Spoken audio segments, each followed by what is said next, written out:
अस्सलाम वालेकुम। पिछले लेक्चर में हमने टास्क डिपेंडेंसी ग्राफ पढ़ा था। इस लेक्चर में हम टास्क इंटरेक्ट ग्राफ पढ़ेंगे। इन दोनों में फ़र्क है। इन दोनों में फ़र्क ये था कि पिछले जो टास्क डिपेंडेंसी ग्राफ होता है वो बस ये शो कर रहा होता है कि पिछले टास्क की आउटपुट अगले टास्क की इनपुट किस तरह बन रही है, उसका फ्लो क्या है। लेकिन वो ये शो नहीं कर रहा होता ये दोनों टास्क आपस में इंटरेक्ट कैसे कर रहे हैं, इनके दरमियान अगर डाटा डिस्ट्रीब्यूट हो रहा है तो वो किस तरह हो रहा है। ठीक है, तो वो इस तरह शो होता है। फ़र्ज़ करेंगे एक प्रोसेसर, दो प्रोसेसर, तीन प्रोसेसर, ये इसके इधर भी जा रहा है और इसका इधर भी जा रहा है, ऊपर से नीचे को है। अब इसका डाटा इधर भी जाना होगा, इधर भी जाना होगा। जो आपस में एक्सेस है डिस्ट्रीब्यूटेड डाटा और इंटरेक्शन इन इसका और इसका इसके साथ है ना, वही टास्क इंटरेक्ट ग्राफ ये भी शो करवा रहा होता है, लेकिन टास्क डिपेंडेंसी ग्राफ शो नहीं करवा रहा होता ये। तो जो इनके नोड्स होते हैं वो टास्क इंटरेक्शन ग्राफ के वो टास्क होते हैं, और जो एजेस है वो उन टास्क के दरमियान जो इंटरेक्ट हो रहे होते हैं ना, वो एजेस को शो कर रहे होते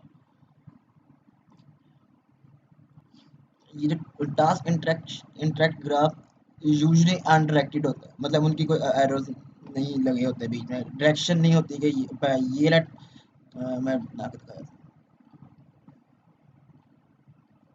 मतलब ये डायरेक्शन नहीं शो करा, ये इधर भी जा सकता है, इधर भी जा सकता है। अगर यहाँ पे एरो बता रहे थे तो इसका मतलब ये सिर्फ इधर से इधर ही जाना था, लेफ्ट टू राइट ही जा रहा था ये। अब इन्होंने एक लाइन लिखी है कि जो अगर हम एच सेट लें टास्क इंटरेक्शन ग्राफ का, तो वो असल में सुपर सेट होता है टास्क डिपेंडेंसी ग्राफ का। ठीक, अगर मैं ये करूँ, ये पूरा का पूरा सेट है टास्क इंटरेक्शन ग्राफ का। ठीक है, तो टास्क इंडिपेंडेंस ग्राफ ना का सेट वो इसके अंदर आएगा। जो बाहर वाला होगा वो सुपर सेट होगा, वो इसका सब सेट होगा। क्यों? जो टास्क इंडिपेंडेंसी ग्राफ है वो सिर्फ डिपेंडेंसी शो करवा रहा होता है दोनों टास्क के बाद, लेकिन टास्क इंटरेक्ट ग्राफ आपस में इंटरेक्शन भी शो करवा रहा होता है और डिपेंडेंसी भी इससे शो हो जाती है खुद ब खुद ही। ठीक है, तो ये दोनों चीज़ें शो करवा रहा होता है। लेकिन हमने पिछले लेक्चर में एग्जांपल पढ़ी थी डेटाबेस क्यूरी की, जिसके सिविक सिविक कार स्ट्रीट 2011 में थी और वाइड या ग्रीन होनी चाहिए। जो डेटाबेस क्यूरी प्रोसेसिंग है ना, वो जो एग्जांपल हमने पढ़ी थी वो टास्क इंडिपेंडेंसी ग्राफ के अंदर, टास्क इंटरेक्शन ग्राफ के अंदर, दोनों के अंदर से एग्जांपल फिट हो सकती है। क्यों? क्योंकि वो हमें एक तो डाटा वो फ्लो दिखाता है, कौन सा टास्क किसके ऊपर डिपेंड है, और आपस में डाटा भी वो फिर एक दूसरे के साथ शेयर करवा रहा था। ऊपर वाला डाटा अगर सिविक का हो गया, सिविक वाली सारी एंटिटीज अगली क्यूरी में जाके प्रोसेस हो रही थी। ठीक है, उसके अंदर डाटा जो आपस में डिस्ट्रीब्यूट हो रहा है वो भी शो हो रहा था, और उसके अंदर डिपेंडेंसी भी शो हो रही थी। इसलिए हम एग्जाम्पल उस वाली एग्जाम्पल को दोनों में कंक्लूड कर सकते हैं।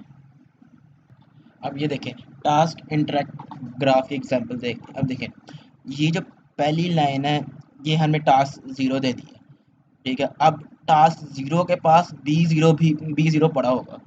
ठीक है, मतलब अगर हम इस पहली लाइन को ए और बी को मिला के अगर प्रोसेसर के, तो इस प्रोसेसर के अंदर ए की पहली लाइन और बी का पहला ब्लॉक पड़ा होगा। ठीक है, लेकिन अगर हमने इस लाइन और इस लाइन को मल्टीप्लिकेशन करवाना है, ठीक है, तो फिर इसके लिए ये सारी की सारी एंट्रीज चाहिए होंगी। ठीक है, तो इन शॉर्ट हमें उसने यहाँ पे पूरा का पूरा इंटरेक्ट, इस जो ग्राफ उसने बनाया उसमें इंटरेक्ट करवाया कि हमें अगर हम ए का ज़ीरो ब्लॉक को मल्टीप्लाई करें तो टास्क ज़ीरो के पास बी ज़ीरो तो हमारे पास पड़ा हुआ है, बाकी ना हमारे पास बी1 है जो कि ए1 को चाहिए, ना बी4 है जो कि ए4 को चाहिए, जो ना बी8 है जो ए8 को चाहिए, ताकि आपस में मल्टीप्लाई करके पूरा जो सम करके आंसर निकलता है। तो इसलिए हमने इंटरेक्शन ग्राफ में दिए कि जीरो टास्क को 1 भी चाहिए, 4 भी चाहिए और 8 भी चाहिए। हमने यहाँ पे हमने यहाँ पे लूप इसलिए नहीं लगाई क्योंकि टास्क ज़ीरो के पास बी ज़ीरो ऑलरेडी मौजूद था। ये देखें, टास्क ज़ीरो के पास ये बी ज़ीरो ऑलरेडी मौजूद था। अगर नहीं था तो 1, 4 और 8 नहीं था, वो उसने दूसरे टास्क में से लेना था।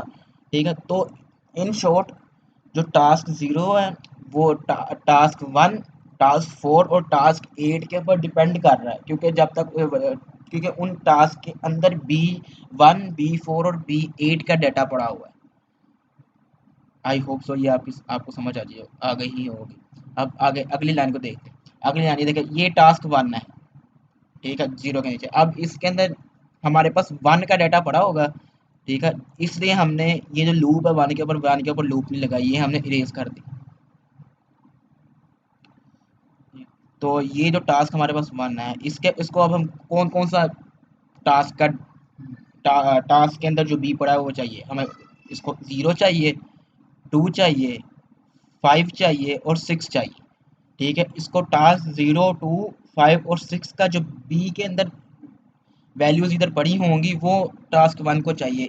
इसलिए हमने बता दिया है कि जो जो टास्क 1 है वो टास्क 5 2 0 और 6 के ऊपर डिपेंड कर रहा है। ये इस तरह से डिपेंडेंसी ग्राफ भी शो हो गया, और जो आपस के अंदर जो बी डाटा है, आपस में जो वो शेयर हो रहा होगा डाटा, जो कि बी वाला डाटा शेयर होना है, तो वो भी शो करवा रहा है कि इनके दरमियान ये एक तो डिपेंड हो गए एक दूसरे के, और बी वाला डाटा इन इस टास्क के अंदर जो बी वाला डाटा पड़ा है वो इन टास्क के साथ शेयर होगा। एक आगे चलते हैं। अब हमने कुछ ये टर्मिनोलॉजीज है कि प्रोसेस और मैपिंग के अंदर क्या फ़र्क है। अगर हम जो लॉजिकल प्रोसेसिंग और computing agent that perform task is called process, कि हमने एक चीज़ प्रोसेसिंग करनी है जिस चीज़ की, उसको हम एक प्रोसेस कह लेंगे। अगर हमने कोई टास्क बनाया हुआ है उसको हम कहते हैं कि ये अलग टास्क है, ये अलग टास्क है, तो हम उसको एज अ प्रोसेस कह लेते हैं। अभी हमने उसको प्रोसेसिंग के लिए आगे दिया नहीं, किसी प्रोसेसर को असाइन नहीं किया, ठीक है। अभी हमने सिर्फ लॉजिकल प्रोसेसिंग यूनिट बनाया है, मतलब अब कहना कि छोटे छोटे टास्क में डिवाइड किया, उसको हम एक एक प्रोसेस कह देते हैं। लेकिन अगर हम उनको प्रोसेसर को दे दें प्रोसेसिंग करने के लिए, उसको हम कहते हैं कि हमने ये टास्क इस प्रोसेसर के ऊपर मैप कर दिया, ठीक है, तो उसको हम मैपिंग कह देंगे। अब multiple task can be mapped on a single process, ठीक है। अब इसके अंदर अब एक प्रोसेसर बड़ा, ठीक है। अब जैसे हमने ऊपर बताया था आपको, देखें, सॉरी, ये आगे मैं बताऊंगा कि हम एक प्रोसेस के ऊपर मल्टीपल टास्क कर सकते हैं। देखिए, इसके अंदर एक टास्क ये था, एक टास्क ये था, एक टास्क, मतलब हर लाइन को उसने एक अलग टास्क दे दिया। अब हम आगे करेंगे कि हम इस 4 टास्क को एक प्रोसेस बना लेंगे, ठीक है, और हम उसको एक प्रोसेस बना के एक प्रोसेसर को दे देंगे, तो मतलब एक प्रोसेसर को मैप कर देंगे।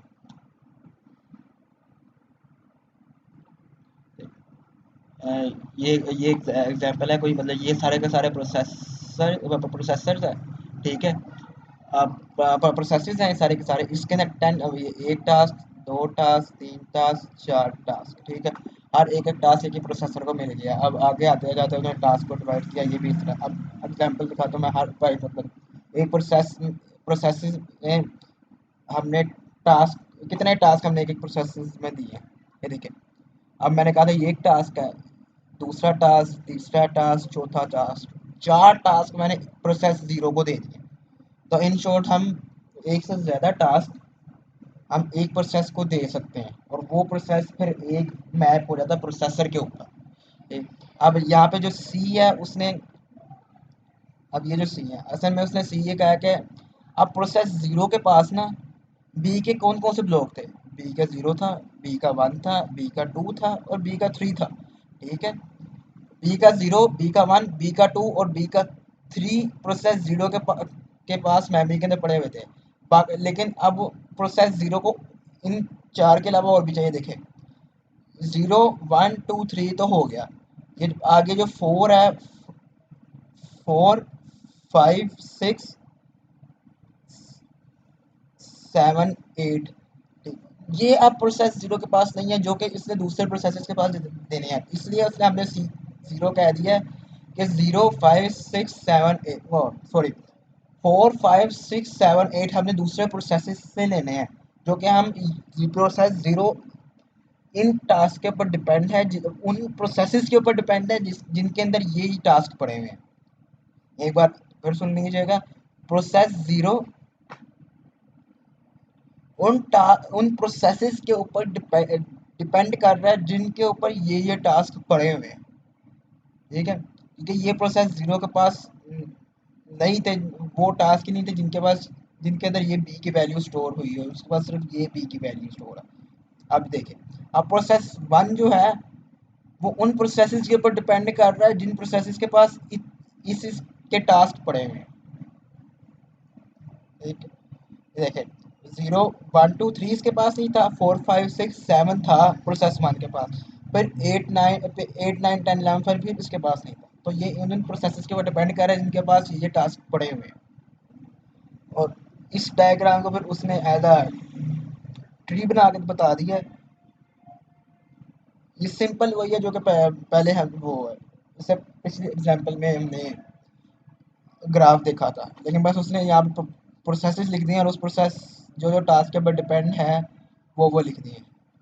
जैसे ये और ये। आगे चलते हैं। अब प्रोसेसेस और प्रोसेसर्स में क्या फ़र्क है?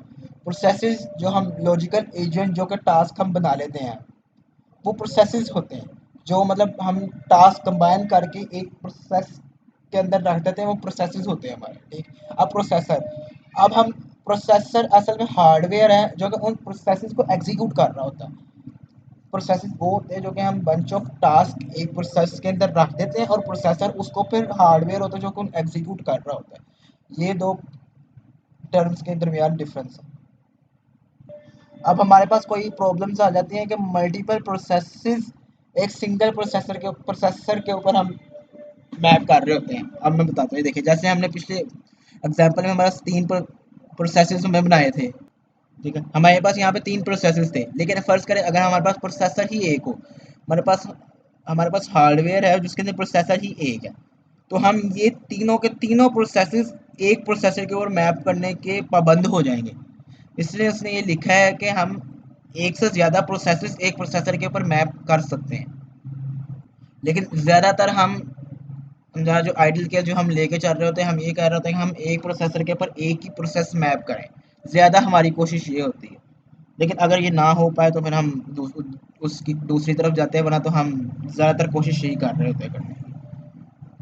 अब डिकम्पोजिशन टेक्निक्स, अब मैंने पीछे पढ़ाया था आपको। डिकम्पोजिशन होती है एक बड़े टास्क को स्मॉलर टास्क में डिवाइड करना है। इस यहाँ पे ही यही दिखे है कि बड़े प्रोसेस को हमने छोटे छोटे टास्क में डिकम्पोज करना, उसको हम कहते हैं डिकम्पोजिशन। अब उसकी टेक्निक्स कौन कौन से हम टेक्निक्स यूज़ कर सकते हैं डिकम्पोज करने के लिए? रिकर्सिव यूज़ कर सकते हैं, डाटा डिकम्पोजिशन यूज़ कर सकते हैं, एक्सप्लोरेटरी डिकम्पोजिशन यूज़ कर सकते हैं, स्पेकुलेटिव डिकम्पोजिशन यूज़ कर सकते हैं और हाइब्रिड यूज़ कर सकते हैं। सबसे पहले हम रिकर्सिव पढ़ेंगे। रिकर्सिव में ये होता है कि बड़ा चंक ऑफ डाटा किया होता है, हम उसको पहले दो में डिवाइड करते हैं, फिर जो दो आगे हमारे पास डाटा चंक होता है फिर हम फर्दर उसको दो में डिवाइड करते हैं। इस तरह कर करके हम यूनिट टास्क में चले जाते हैं। ये देखिए, हमारे पास ये पूरा का पूरा एक चंक था। सबसे पहले हमने इसको दो चंक में डिवाइड किया, एक ये चंक बना दिया, एक ये चंक बना दिया। ठीक है, हम दो से ज़्यादा भी चंक में डिवाइड कर सकते हैं, लेकिन आइडियल केस में हम जैसे क्विक सॉर्ट में हम हमारे पास कंडीशंस होती है कि हमने किस में लेके जाना है। जैसे क्विक सॉर्ट में हम दो में डिवाइड करते हैं, तो हमने इसको एक में और दो में डिवाइड कर दिया, फिर इसको आगे इस पूरी को हमने फिर आगे दो में और डिवाइड किया, फिर इसको हमने दो में आगे और डिवाइड कर दिया। ठीक है, जैसे ये है, इसको हम इस वाले को हमने दो में डिवाइड किया, फिर इस वाली को दो दो करके चार में डिवाइड कर दिया, फिर इस वाली को दो दो करके आठ में डिवाइड कर दिया, फिर आगे आखिर जाके हमारे पास एक ही रह गया। ठीक है, तो इस तरह हम रिकर्सिव डिकम्पोजिशन कर सकते हैं क्विक सॉर्ट के अंदर। ये और ये कुछ एल्गोरिदम है। ठीक है, ये असल में उस ये रिकर्सिव डिकम्पोजिशन या हम कहें क्विक सॉर्ट का ही एल्गोरिदम है। ये हम सीरियल में जो कर रहे होते हैं, ये कोड हम सॉरी ये जो कोड है हमारा हमारा सीरियल मिन फाइंड करने के लिए है, लेकिन जब हम उसको रिकर्सिव में ले सकते हैं तो ये हमारा एल्गोरिदम है। ठीक है, ये आप रन करके खुद चेक करके देखिएगा, ये आगे आगे दो दो पे डिवाइड करी जा रहे हैं। देखिए यहाँ से आपको फॉर्मूले से पता भी लग रहा है यार, जितने भी एन होंगे, जितने उस पर्टिकुलर टास्क के अंदर एन होंगे, वो हर एक के अंदर डिवाइड करी जा रहा है और उसके उनके दरमियान मिन फाइंड कर रहा है फिर। ठीक है, अब आगे चलते हैं। अब उसने ये ग्राफ बना दिया, देखिए अगर हम नीचे से लेके चलें ये। ठीक है, हमारे पास एक इसके अंदर मिन आएगा 4, इसके अंदर मिन आएगा 1। ठीक है, तो ये हमारे पास इधर हमने भेज दिया, हमारे पास दो वैल्यूज आ गई 4 और 1, और हमने फिर इन 4 और 1 के अंदर से मिन फाइंड किया, जो कि आएगा मिन यहाँ पे 1, लेफ्ट हैंड साइड से हमारे पास आ गया 1। अब हमने राइट हैंड साइड पे चेक करना है। राइट हैंड साइड पे हमारे पास था 8 11 और 2 12, ठीक है। यहाँ से आ गया 2 ऊपर और इधर से आ गया 8 इस वाली नोट पे, ठीक है। अब हमारे पास यहाँ पे हमारे पास मिन था 2, ठीक है। यहाँ से हमने फिर 2 लिया, इधर से 1 लिया, तो हमारे पास ऊपर वाले के अंदर आ गया 1 और 2। इस तरह से हम डीकम्पोजिशन को कर सकते हैं सीक्वेंस को। जैसे हमारे पास ये टोटल सीक्वेंस था हमारे पास, देखिए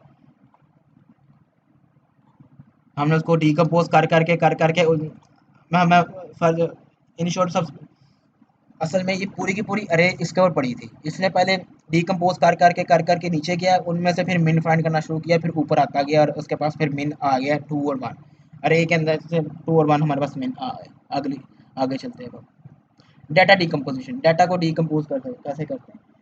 हमारे पास एक लार्ज चंक ऑफ डाटा है, हमें उसको डिवाइड करना है, वो स्मॉलर चंक्स में बनाना होता है, उसको हम डाटा डीकम्पोजिशन कह देते हैं। और फिर हर टास्क के पास अपना अलग डाटा का चंक होता है, जिसको यूज़ करके वो फिर आगे एग्जीक्यूशन हो रही होती है। अब पार्टीशनिंग आउटपुट डाटा। अब फर्ज कीजिए हमारे पास हमने इनपुट लिया, मतलब डाटा हमारे पास आया, और जो आउटपुट्स है ना, आउटपुट्स को कैलकुलेट करने के लिए हम डिफरेंट उसके टास्क बनाए जा रहे हैं। एग्जाम्पल में देखिए देखिए ये दो मैट्रिक्स को आपस में मल्टीप्लाई करके ये बनना था। अब हर एलिमेंट को कैलकुलेट करने के लिए ना हम उसका डिफरेंट टास्क बना देते हैं। मतलब यहाँ पे सी मैट्रिक्स के अंदर 4 एलिमेंट है, तो हम उसको कैलकुलेट करने के लिए हम 4 टास्क बना लेते हैं। देखें ये टास्क 1 हो गया, जिसके अंदर वो वैल्यू A11 B11 मल्टीप्लाई हो गया, फिर प्लस हो रहा है A12 और B12, ये हमने टास्क बना लिया। ये दूसरा टास्क बन गया, ये तीसरा टास्क बन गया, और फिर ये चौथा टास्क बन गया। हमने उस आउटपुट को हमने टास्क में डिवाइड कर लिया कि ये टास्क ये वाला आउटपुट कैलकुलेट करेगा, ये टास्क ये वाला आउटपुट कैलकुलेट करेगा डाटा डीकम्पोजिशन के थ्रू। और उसको फिर हमने, जो हमारे पास असल में डाटा ये था, उसको हमने डीकम्पोज किया, और जिस जिस टास्क को कौन जो जो सा डाटा चाहिए था वो हमने उस टास्क में भेज दिया।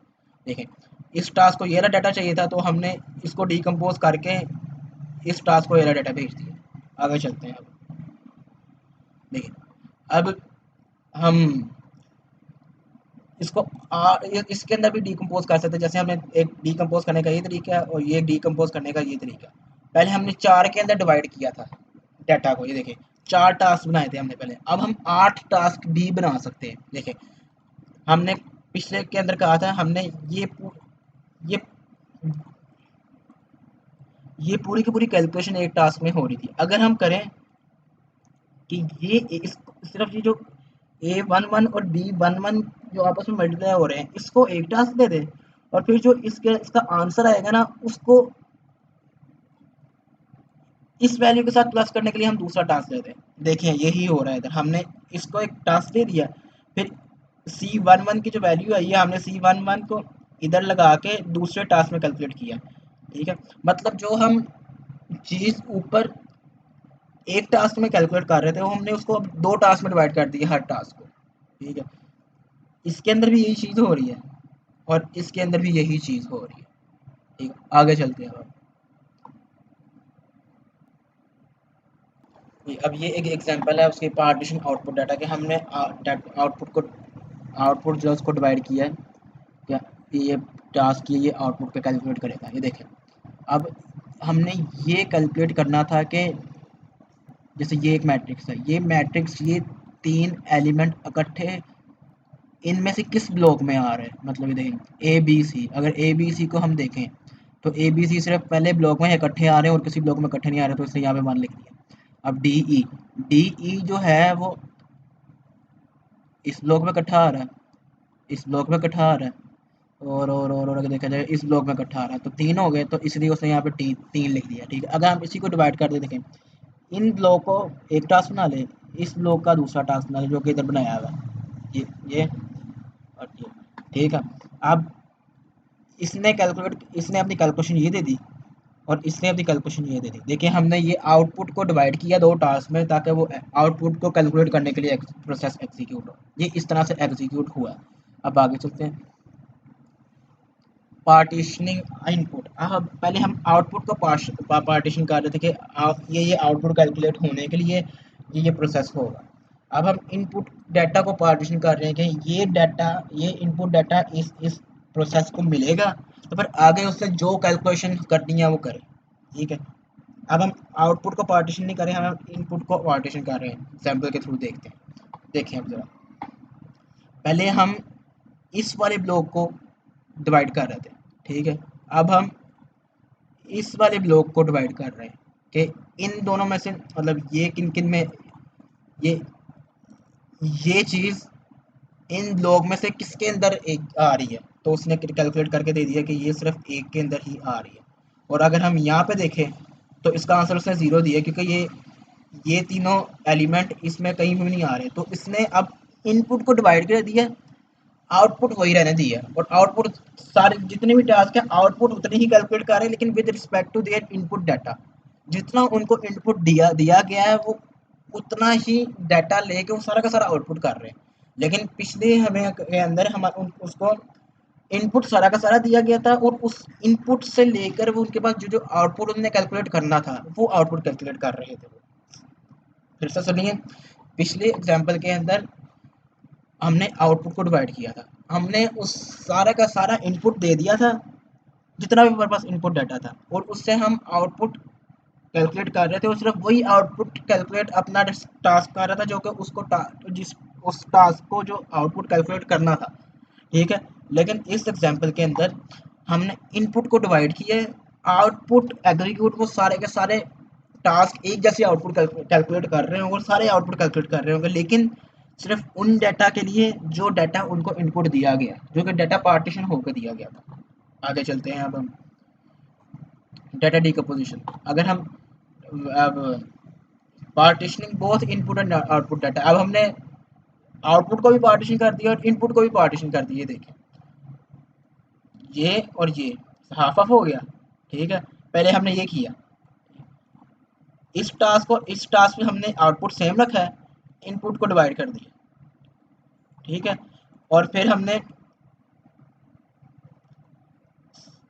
यहाँ पे अब हमने ये देखें, इधर भी उसने आउटपुट सेम रखा है, डिवाइड करके उसने डिवाइड करके जो आउटपुट दिया वो डिवाइड हुआ हुआ आउटपुट सेम है। ठीक है, और यहाँ पे इनपुट दोनों डिफरेंट है, इनपुट डिवाइड होके जो कि डिफरेंट आए हैं। ठीक है, उसने अब इनपुट आउटपुट दोनों को डिवाइड करके जितना उसके पास आउटपुट और जितना उसके पास इनपुट था उसी में से उसने आउटपुट कैलकुलेट करके दे दिया। Owner compute rules. अब हम जो ऊपर हमने दो चीज़ें पढ़ी हैं, partition input data, partition output data, उन दो चीज़ों को अब हम असल में उसको कहते हैं ओनर कंप्यूट रूल्स। ठीक है, ओनर कंप्यूट रूल्स का मतलब जो सी हमें उस वक्त ज़रूरत होती है, जितने हमारे पास होती है तो वो हम कर लेते हैं। उन्हीं टर्म्स को अब हम ओनर कंप्यूट रूल्स में की कैटेगरी में ले आते हैं कि इस कैटेगरी के अंदर वो दोनों चीज़ें आ जाती हैं। आज के लिए इतना ही, अगले लेक्चर में हम बाकी को पढ़ेंगे।